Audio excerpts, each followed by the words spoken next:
অফিসের সামনে শ্রমিক সমাবেশ করবে এবং সমাবেশ শেষে একটি বর্ণাঢ্য শ্রমিক র্যালি পল্টন থেকে শুরু হয়ে জাতীয় প্রেস ক্লাবের সামনে গিয়ে শেষ হবে। যিনি বলতেন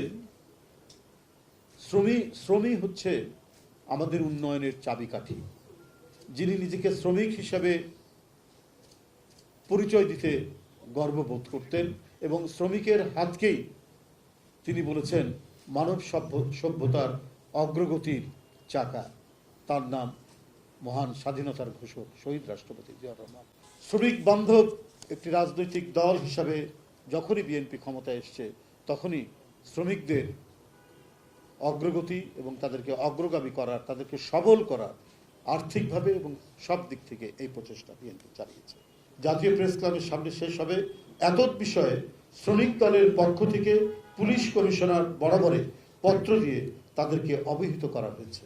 বাংলাদেশ বিবিএস এর হিসাব অনুযায়ী 12 কোটি ভোটারের মধ্যে 7 কোটি 35 লাখ শ্রমিক। আমি যে কথাটি কিছুক্ষণ আগে বললাম যে এই নিম্ন আয়ের মানুষরাই তো শ্রমিক, এরাই হচ্ছে জনগণের বৃহত্তম সংখ্যাগরিষ্ঠ অংশ। শ্রমিক সমাজের মর্যাদার জন্য একটি দিন বিশ্ব স্বীকৃতি দিয়েছে, সেটি হলো মে দিবস। বাংলাদেশে আজ সবচেয়ে অবহেলিত শ্রমিক সমাজ। দ্রব্যমূল্যের ঊর্ধ্বগতি, চরম মূল্যস্ফীতি, যাত্রার ব্যয় বৃদ্ধি, বাজার মূল্যের সাথে অসঙ্গতি, কম মজুরিতে শ্রমিক সমাজের এখন বেঁচে থাকায় কষ্টকর। এছাড়াও সরকারের ফ্যাসিবাদী মনোভাব ও অগণতান্ত্রিক শ্রম আইনে মালিক পক্ষের স্বার্থকে প্রাধান্য দেওয়ায় শ্রমিক সমাজ সর্বত্র হয়রানি সহ নানাবিধ অসুবিধার সম্মুখীন হচ্ছে। শ্রমিকদের সংগঠিত হওয়া ও অবাধ ট্রেড ইউনিয়ন অধিকার থেকে দূরে ঠেলে দেওয়া হয়েছে। উপরোক্ত প্রস্তাবিত অত্যাবশ্যকীয় পরিষেবা বিল 2023-এর মাধ্যমে শ্রমিক কর্মচারীদের দাবি উত্থাপনের অধিকারকে আইন করে বন্ধ করার ব্যবস্থা করা হয়েছে।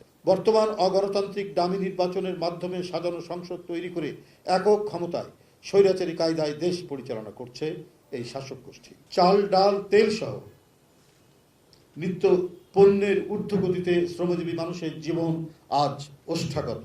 সরকারের গ্যাস, বিদ্যুতের দাম বৃদ্ধির ফলে এর প্রভাব শুধু সাধারণ জনগণের উপরেই নয়, উৎপাদন খাত, শিল্প কলকারখানাগুলোতেও পড়েছে। ফলে বন্ধ হচ্ছে কলকারখানা। সরকারি খাতের পাটকল ও চিনিকলগুলো বন্ধ করে দেওয়া হয়েছে। ফলে বেকার হয়েছে লাখ লাখ শ্রমিক। মানবেতর পরিস্থিতিতে শ্রমিকদের পরিবার, টাকার অভাবে তাদের সন্তানদের লেখাপড়া বন্ধ হচ্ছে ক্রমাগতভাবে। অন্যদিকে সরকারি দপ্তরগুলোতে নিয়মিত পদ বিলুপ্ত করে আউটসোর্সিং নিয়োগ দেওয়া হচ্ছে। ফলে শ্রমের ক্ষেত্রগুলো ক্রমেই